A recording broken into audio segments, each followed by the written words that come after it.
अस्सलामुअलैकुम, बोल न्यूज़ खुशामदीद। मैं हूँ शर्जील अरशद और मैं हूँ महरुख शहरियार। नाजरीन, मुल्क में माशी इस्तेहकाम आ चुका है। ज़र मुबादला के ज़खायर में इजाफा हो रहा है।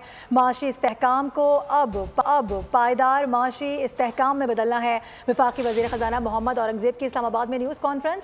कहा कि तरसीलात ज़र को 36 अरब डॉलर तक ले जाने का हदफ है। मुल्क में सरमायाकारी का फ़रोग़ ज़रूरी है। हमारी जिम्मेदारी है महंगाई में कमी के समरात आवाम तक पहुँचाएँ। अशिया ज़रूरी की कीमतों की निगरानी के लिए इदारा जाती निज़ाम बना रहे हैं। उन्होंने कहा कि बैंकिंग सेक्टर का मईशत में अहम किरदार है। पॉलिसी रेट में कमी से मईशत पर मस्बत असरात मुरतब हुए।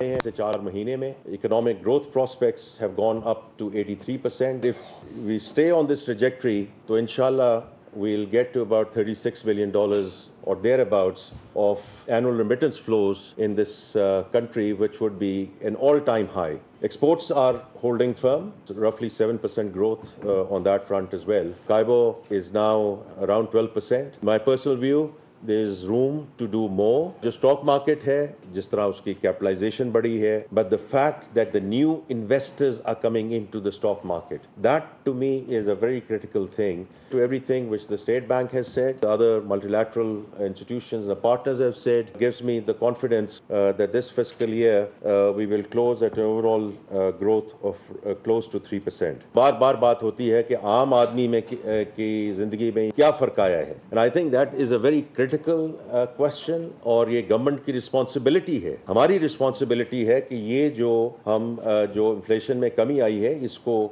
हम पास ऑन करें। तो उसमें मैं आपको ये कहना चाहता हूँ कि कैबिनेट की बड़ी क्लियर डायरेक्शन है कि ECC will have and will keep a very close review on the essential commodities. जबकि IMF मिशन का दौरा पाकिस्तान भी जारी है। वफ़द पाकिस्तान में गवर्नेंस में बेहतरी और करप्शन के खात्मे के लिए इस्लाहात का जायजा लेगा। ये मिशन 30 महकमों के साथ मुज़ाकरात करेगा। 2 माह में दूसरी बार आलमी मालियाती फंड का दौरा पाकिस्तान जारी है। IMF मिशन बैंकिंग सेक्टर, तामीराती शोबे और शुगर सेक्टर में मुसाबकत का जायजा लेगा। IMF मिशन 30 मुख्तलिफ महकमों के साथ मुज़ाकरात करेगा, जिनमें वजारत खजाना, स्टेट बैंक, FPR, मनसूबाबंदी कमीशन और निजकारी कमीशन शामिल हैं। IMF का वफ़द पाकिस्तान में गवर्नेंस में बेहतरी और करप्शन के खात्मे के लिए इस्लाहात का जायजा लेगा। Auditor general, NAB, FIA, OGRA, NEPRA और PTA हुकाम से मुज़ाकरात किए जाएंगे। सुप्रीम कोर्ट और एहतसाब अदालत के रजिस्ट्रार से भी वफ़द की मुलाकात मुतवक्के है। IMF मिशन ने इब्तदाई मुलाकातें शुरू कर दी हैं। पीर से बाकायदा मुज़ाकरात होंगे। और ईद की छुट्टियां भी स्टॉक मार्केट की कारकर्दगी पर असरअंदाज ना हो सकीं। पाकिस्तान स्टॉक एक्सचेंज में कारोबार भरपूर रहा। ये हफ्ता कैसा जा रहा है जानते इस रिपोर्ट में। ईद आई, छुट्टियां लाई, मगर कारोबारी सरगर्मियां मांद न पड़ी। तातीलात के बावजूद स्टॉक मार्केट में कारोबारी सरगर्मियां तेज रहीं। 100 इंडेक्स में 985 पॉइंट्स का इजाफा हुआ। इंडेक्स 0.85% इजाफे से 1,18,791 पर बंद हुआ। 100 इंडेक्स की हफ्तावार बुलंद तरीन सतह 1,20,796 रही। 100 इंडेक्स में हफ्तावार कम तरीन सतह 1,17,508 रही। हसस पसार में हफ्ते भर के दौरान 97 करोड़ शेयर्स के सौदे हुए। कारोबार की मालियत 63.7 अरब रुपए रही, जबकि मार्केट कैपिटलाइजेशन 101 अरब रुपए से बढ़कर 14,475 अरब रुपए हो गई। जबकि दूसरी जानिब नहरों के मामले पर शर्जील इनाम मेमन ने हुकूमती और पार्टी मौक़िफ़ को एक बार फिर से दोहरा दिया है। सीनियर सूबाई वजीर कहते हैं कि इस सिलसिले में बिलावल भुट्टो पहले ही वजाहत दे चुके हैं। पीपल्स पार्टी ने हमेशा वफाक और सूबों के भले की बात की है, चाहे वो कालाबाग डैम का मामला हो या फिर सूबा सरहद का नाम खैबर पख्तूनख्वा रखने की बात हो। तमाम काम सदर जरदारी के दौर में हुए। बिल्कुल वाज़ेह पैगाम दिया है कि जो एक सिंध का एक बर्निंग इशू है कैनाल्स का, उस पर एक वाज़ेह एक पॉलिसी बयान दिया, जो कि एक बहुत ही स्ट्रॉन्ग मैसेज था सबके लिए कि वो चाहते हैं, और उन्होंने कहा कि किसी भी सूरत में कैनाल्स को बनने नहीं दिया जाएगा। चेयरमैन साहब ने बिल्कुल वाज़ेह पैगाम दिया है कि जो लोग भी अफरा तफरी चाहते हैं, अफरा तफरी को किसी भी सूरत में कबूल नहीं किया जाएगा। चेयरमैन साहब ने यह ऐलान किया है कि हम 18 अप्रैल को इन कैनाल्स के इशूज़ पे और मुल्क में जो बाकी इशूज़ हैं जो टेररिज्म के इश्यूज़ हैं या बाकी चैलेंज, उसके लिए पहला जलसा हैदराबाद में करने जा रहे हैं। मुस्तफ़ा कमाल ने जदीद तिब्बी सहूलियात से फ़ायदा उठाने के लिए टेली मेडिसिन की तजवीज़ पेश कर दी है।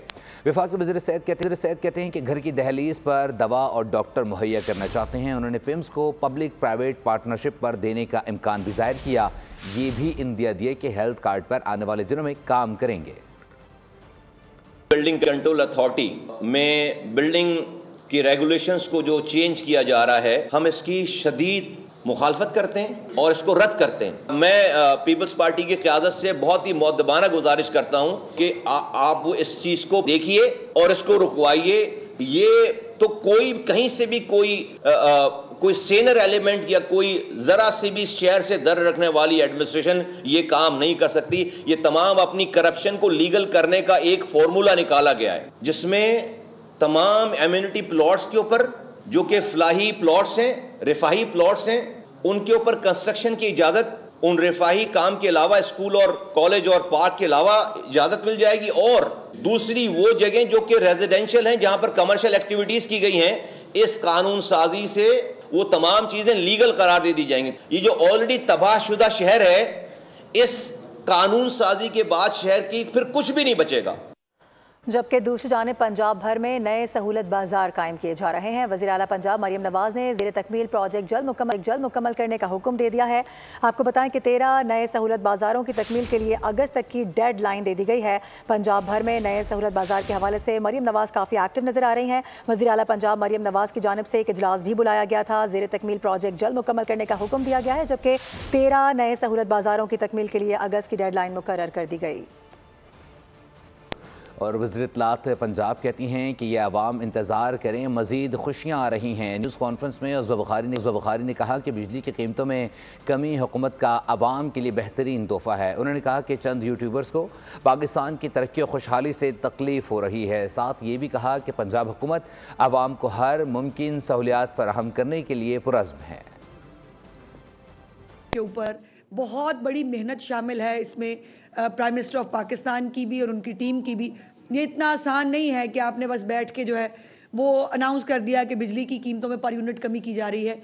इसके पीछे कितना होमवर्क है, IPPs के साथ कितनी मीटिंग्स हैं, उसके साथ IMF के साथ, IMF को भी इस बात पर जो है वो अग्री करना आसान काम नहीं था जब हम उनके प्रोग्राम के अंदर मौजूद हैं। और अल्लाह करे अगली खुशखबरी जो है, एक और खुशखबरी आने वाली है कुछ दिनों में, वो भी प्राइम मिनिस्टर साहब आपके साथ शेयर करेंगे। और ये खुशखबरियों का सिलसिला इंशाल्लाह ताला अब चलता रहेगा। पाकिस्तान के अंदर जो हमारे चैम्बर्स है, जो हमारा कारोबारी तबका है, उसने इसको सबको वेलकम किया है, सवाए चंद यूट्यूबर हैं जिनको हमेशा पाकिस्तान और पाकिस्तान की आवाम की खुशी से तकलीफ़ होती है, या एक फसाद पार्टी है जिसको जो है वो पाकिस्तान का रिलीफ कभी भी अच्छा नहीं लगता।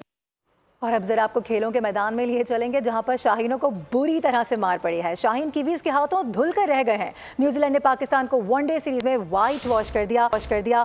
मुकर्ररा 42 ओवर्स में 265 रन का हदफ कौमी टीम के लिए ड्राउना ख्वाब साबित हुआ। बाबर आजम एक बार फिर 50 रन की जाती इनिंग तो खेल सके, लेकिन टीम के किसी काम ना आए। कौमी टीम को आखिरी मैच में 43 रन से शिकस्त का मुंह देखना पड़ा। बॉलिंग और फील्डिंग के साथ साथ कौमी टीम ने खराब बैटिंग की रिवायत भी बरकरार रखी। पाकिस्तानी स्क्वाड उम्मीदों पर पूरा उतरा, वही कर दिखाया जिसकी उम्मीद थी। न्यूजीलैंड के हाथों व्हाइट वॉश का स्याह ताक लगवा लिया। ना तो हदफ बड़ा था, ना ही कंडीशंस मुश्किल थी। बस पाकिस्तानी लड़कों में हिम्मत की कमी थी। 268 रन के ताक़ुब में 221 रन पर शाहीन फड़फड़ाते रह गए। माउंट मोंगानुई में न्यूजीलैंड ने पहले बैटिंग करते हुए 267 रन बनाए। बारिश की वजह से मैच को 42 ओवर्स तक महदूद कर दिया गया था। न्यूजीलैंड के मायरो 58 और ब्रेसवेल 59 रन बनाकर नुमाया रहे। आकिब जावेद 8 ओवर्स में 62 रन के एवज 4 विकेटें उड़े, सेंचुरी बनाई, लेकिन टीम को फतह से हमकिनार न करा सके। कप्तान रिजवान भी कोई काबिल जिक्र काम न दिखा सके। 37 रन बनाकर थक गए। तैयब ताहिर 33 और फहीम अशरफ 3 रन बना सके। शाह ने एक बार फिर बल्लेबाजी के जौहर दिखाए, लेकिन तब तक बहुत देर हो चुकी थी। न्यूजीलैंड ने 43 रन से फतह समेटकर सीरीज 3-0 से अपने नाम करके पाकिस्तान के हिस्से में व्हाइट वॉश का दाग लगा दिया। और कौमी टीम के कप्तान मोहम्मद रिजवान की प्रेस कॉन्फ्रेंस, कहा कि हमारी टीम में प्रोफेशनलिज्म की कमी है। खेल से आगाही की बहुत ज़रूरत है। उम्मीद है ईद के बाद हमारी टीम उस जगह पर पहुँच जाएगी जहाँ पर कौम की तवक्कुआत हैं। T20 स्क्वाड से बाहर होने पर कुछ नहीं कह सकता। बोर्ड के फैसले को तस्लीम किया। टॉस जीतकर पहले बॉलिंग का फैसला दुरुस्त था। और आखिर किस को रोएं? जितना बड़ा नाम उतना ही छोटा नाकाम। पाकिस्तानी बल्लेबाजों ने न्यूजीलैंड के हाथों बदतरीन शिकस्त पर क्या क्या कारनामे अंजाम दिए हैं, कुछ ग्लिम्स आपको दिखाते हैं। पाकिस्तानी बल्लेबाज ठहरे दगाबाज। न बाबर पाकिस्तान टीम के आज़म बन सके, न इमामुल हक मुकाबले में इमामत कर सके। रिजवान हो या उस्मान हदफ के ताक़ुब में रहे परेशान। तैयब हो या अब्दुल्ला सभी ने किया रुस्वा। बाबर आजम ने 3 मैचेस में 2 निस्फ सेंचुरी बनाए, लेकिन अपने लिए हार जीत को खेल का हिस्सा करार देने वाले कप्तान मोहम्मद रिजवान के हिस्से में हार ही आई। हदफ के ताक़ुब में 3 बार क्रीज पर आए और सिर्फ 72 रन बना सके। इमामुल हक शायद किसी जरूरी काम से न्यूजीलैंड गए थे, पूरी सीरीज में सिर्फ 4 रन बना सके। उस्मान भी बल्ला थाम कर रहे परेशान, अपने करियर में सिर्फ 51 रन का इजाफा कर सके। ओपनर अब्दुल्ला शफी की 3 मैचेस की कहानी 70 रन पर क्लोज हुई। सलमान आगा ने 3 मैचेस में 78 रन का मजमुआ दागा। तैयब भी तैश में आए, अरे 3 मैचेस में पूरे 47 रन बनाए। न्यूज़ स्टूडियो से फिल वक्त के लिए इतना ही। विजिट कीजिए bolnews.com और रहिए बोल के साथ।